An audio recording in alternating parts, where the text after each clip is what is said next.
စိတ်ကူးပေါက်လာလို့အတန်နည်းနည်းတွန်းလိုက်တယ်တခါတလေလဲဘာမှမလုပ်ပဲဒီတိုင်းထိုင်ပြီးတော့မြင်ကွင်းတစ်ခုကိုကြည့်နေတဲ့ feeling ကလည်းရမ်းမိုက်တယ်ဘာရဲလို့မဟုတ်စိတ်ထဲမှာလည်းဘာမှလည်းမရှိဘူးတောင်တန်းကြီးကိုတွေးနေရတယ်ရေပင်ကိုတွေးနေရတယ်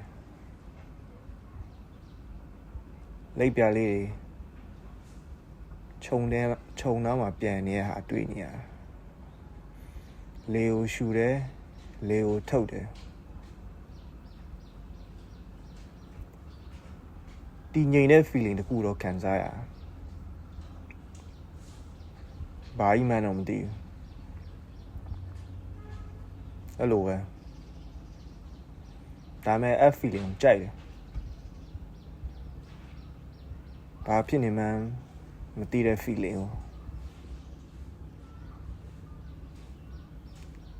အဲ့လိုခံစားရလာလို့စိတ်ကူးပေါက်ပြီးအတန်တွန်းလိုက်တာဘာမှတော့မဟုတ်ပါဘူးအပင်နေစိမ့်နေရတချို့အပင်နေကတော့အရွက်တွေမရှိတော့ဘူးကြွေကျနေရငှက်တန်တွေကြားရတယ်တခါတလေလေးအတန်ကိုတော့မှကြားရတယ်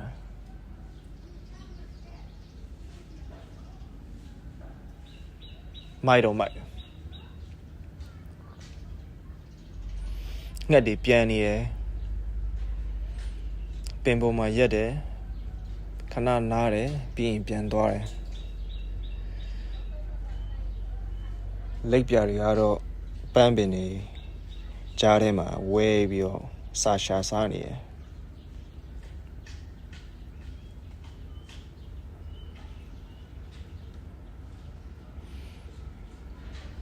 တစ်ပင်လေးလှုပ်နေရလေတိုက်လို့မိုက်တယ်